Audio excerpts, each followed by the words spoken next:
So here it is, my third boat. And some of you may think, doesn't this guy already have enough work to finish with his other two boats? Well, apparently not.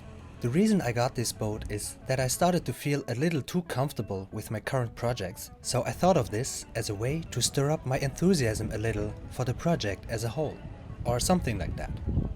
It's a 1980 Bayliner Mutiny with a Volvo Penta AQ 130D gasoline engine and a 280 stern drive, and it has a very acceptable 130 horsepower.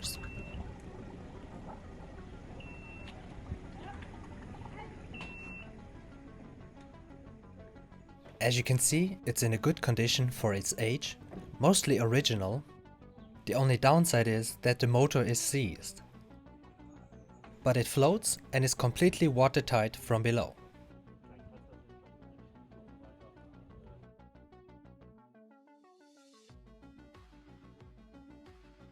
At first I planned to pull it with my dinghy and my 2.3 horsepower outboard motor. But since the new boat has an outboard engine mount, I decided to switch the motor to the bigger boat.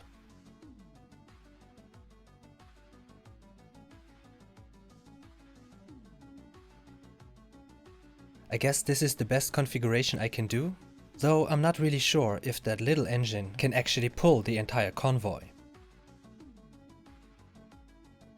Now, to understand the next scenes, you need to know that on this day it was quite windy, and I was afraid that once on the open waters, the engine could not keep up with the force of the wind and I would get blown away. Anyway, I decided to take my chances, so here we go.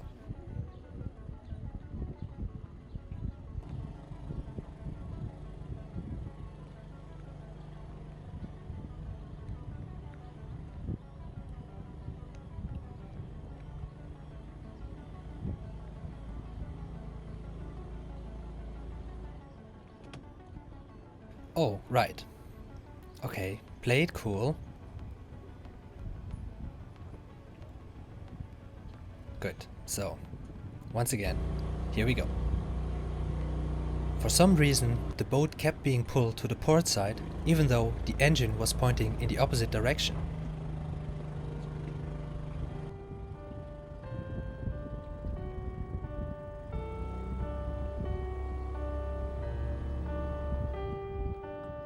So I best abort the mission while I still can.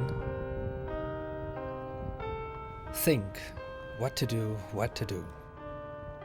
Maybe it has to do something with the way I attach the dinghy. So I attached it on the other side.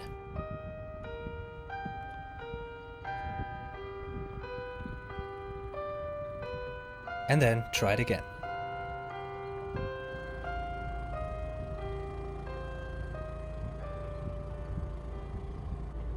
Whoops, the rope got caught in the outboard motor. Alright, now there's no turning back.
Once arrived at the platform, I quickly attached the boat, put some fenders, and moved on to other things, such as putting up the top cover.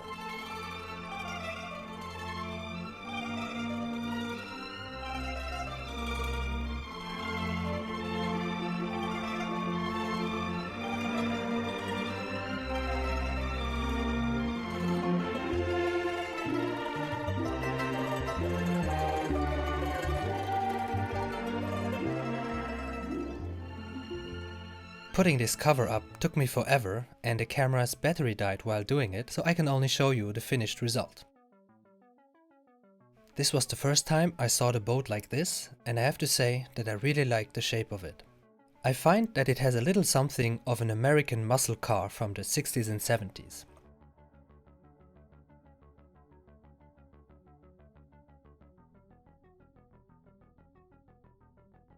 I'm not sure if my first boat grew in size or the new one shrank after putting it at the platform, because the difference in size is quite substantial.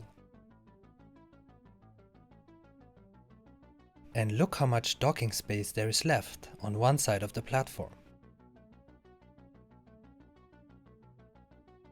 Alright, enough playing with the new boat. Let's get back to my first boat, where I'm going to install a new electronic windlass. It's a GP2 2000 by the Italian manufacturer Quick. First, I have to run the wires from the main DC distribution all the way to the forward cabin. And this was a very big job, involving all kinds of new and unknown things for me, so that it took me almost a week off and on to finish it. Next, I'm going to cut a piece of plywood, which I'm going to need to attach the breaker and the relay.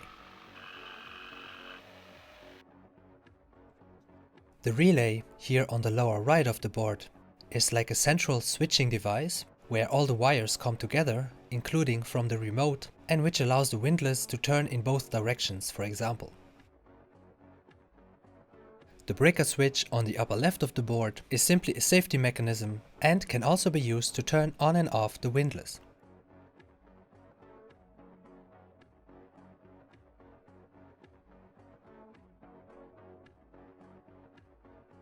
First, I need to connect the positive on the relay to the breaker switch. And as usual, I'm making all my own cables, which is one of the reasons why this job took so long.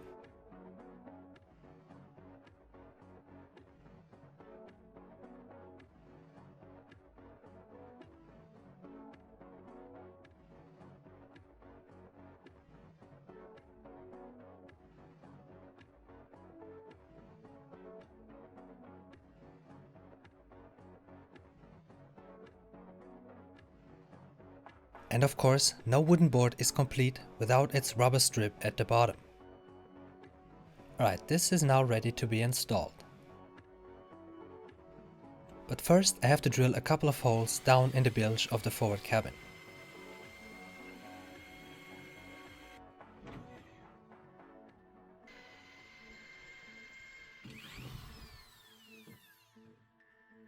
So let's put that in place and screw it down.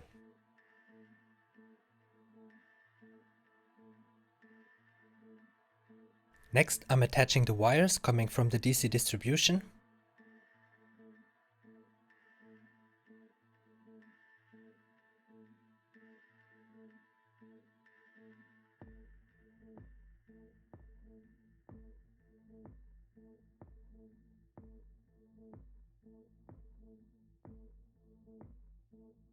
And I make sure that all the wires are out of the way by screwing them to the wood with cable clamps.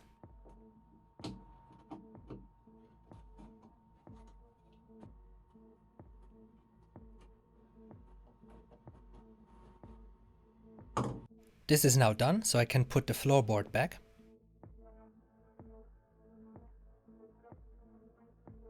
Next, it's time to pull up the anchor and remove it from the anchor chain.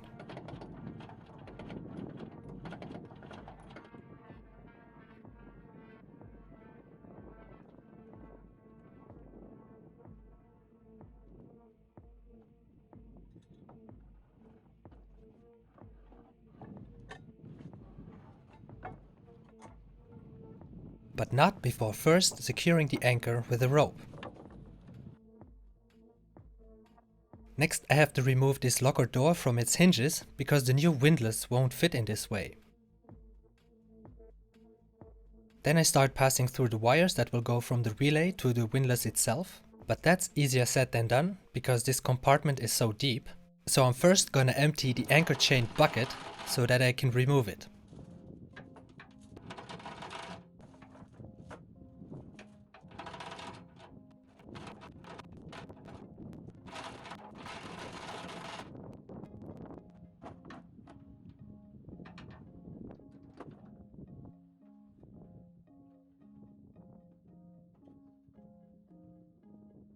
Then I clear out everything else that blocks the way. And then I go inside.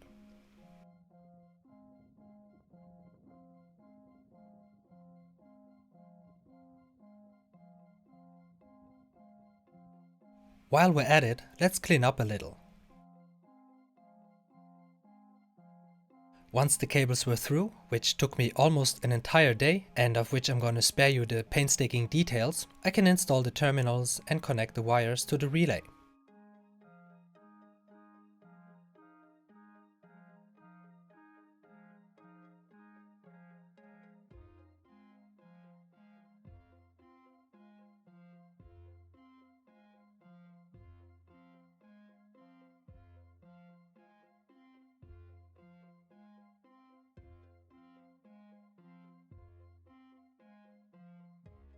Here too, I make sure that the cables are attached in a proper way.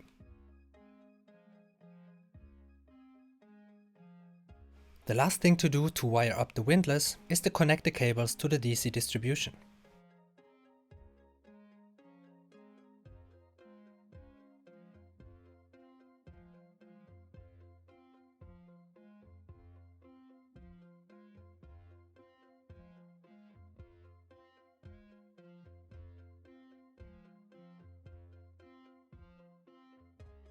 Next, I'm gonna do a first little test for which I wired up the chain counter, also by Quick.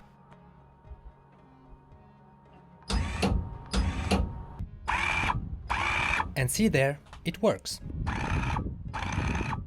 In our next video, we'll show you how we removed the old windlass and installed the new one. Next, I'm gonna install the handles for the engine room hatches. For this, I got a set of wood chisels with which I'm gonna carve out the space to enable the handles to be flush with the wood. First, I put the piece at its right place, then I trace the outlines and then start carving away. I should mention that this is a completely new task for me, to which I took an instant liking. At first, I carve away layer by layer of the plywood until I have reached the desired depth.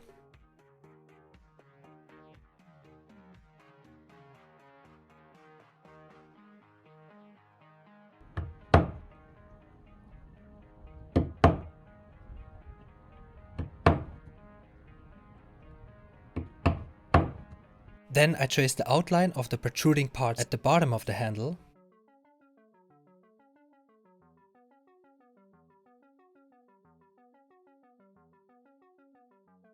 And then proceed with carving that out.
We're almost there, just some final touches.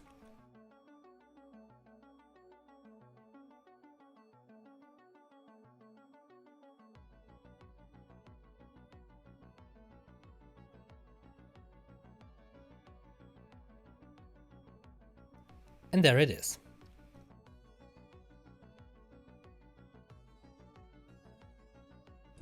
Let's put the handle in place to see if it really fits. And to me, that's looking good. Now I'm just putting some paint around the edges.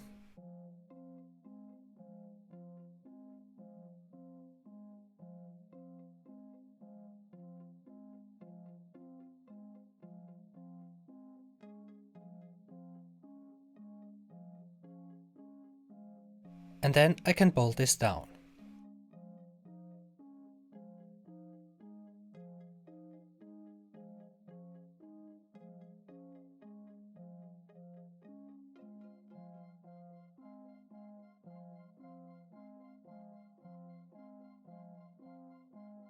Et voila! One side is finished. And I personally think it's looking really good.